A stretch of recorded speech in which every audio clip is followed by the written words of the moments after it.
이게 사실일까 싶습니다. 부장판사, 현직 부장판사가 성매매를 하다 경찰에 적박됐습니다. 그런데 이 부장판사 상당히 주류로 선두를 달리고 있는 판사라고 하는데요. 김태현 변호사께 먼저 좀 설명드리겠습니다. 법원행정처 소속 부장판사라 하거든요. 예. 법원행정처라면 어떤 곳이고 이 정도의 부장판사는 어떤 분을 뜻합니까? 이제 대법관이나 네. 법원장을 하신 분들의 양력을 저희가 이렇게 봅니다. 네. 변호사 양력을 쭉 보면 가장 공통적으로 꼭 거치는 두 자리가 바로 뭐냐면 서울중앙지법 부장판사가 있고 그 다음에 법원 행정처 근무가 있습니다. 그렇기 네. 때문에 대법관이나 법원장이나 대법관으로 승진하시는 분들이 반드시 거쳐야 되는 엘리트 코스라고 하거든요. 네. 그러니까 이제 쉽게 말씀드리면 우리 검사들 엘리트 검사 얘기할 때 법무부 근무, 네. 또 법무부 검찰국 얘기를 합니다. 네. 법원 내의 법무부다. 법원 내의 법무부 검찰국이다. 이렇게 이해하시면 됩니다. 그렇기 때문에 반드시 엘리트 판사라고 하면 꼭 거쳐가야 되는 자리가 바로 법원 행정처입니다. 그런 곳의 부장판사라면 판사로서 생활 한 20년 가까이 하면서 가장 우수한 성적을 냈던 사람으로 봐야 되잖아요. 그렇죠. 그리고 이제 고법부장 승진 1순위라고 보시면 되겠고요. 뭐 네. 개인마다 좀 차이는 있겠습니다만은 아무 무리 없이 근무를 하시면 고법부장 거쳐서 법원장 거쳐서 대법관까지도 가능한 자리가 바로 법원행정처에 계시는 부장판사라고 보시면 됩니다. 네. 그런데 어제 오후 밤 11시에 강남의 한 오피스텔에서 문제가 생긴 거잖아요. 예.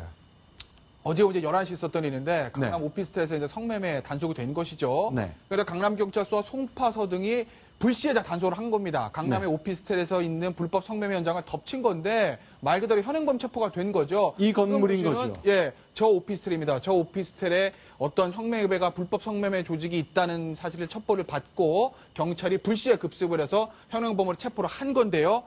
그 부장판사 이렇게 얘기합니다.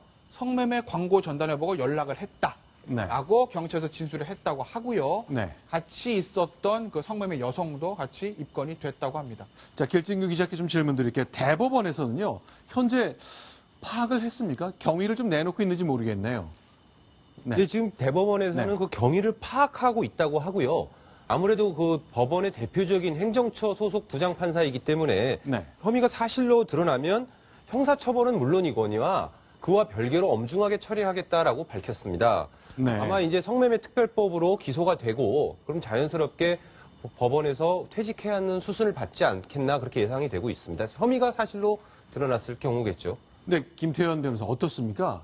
최근에 이제 그 엘리트 검사장 출신이 돈 문제로 문제가 생기고 가장 특수부 검사로 이름을 날리던 사람이 역시 돈 문제로 수백억대 돈 벌고 탈세한 것 때문에 걸리고 이번엔 법원의 엘리트 부장판사입니다. 예.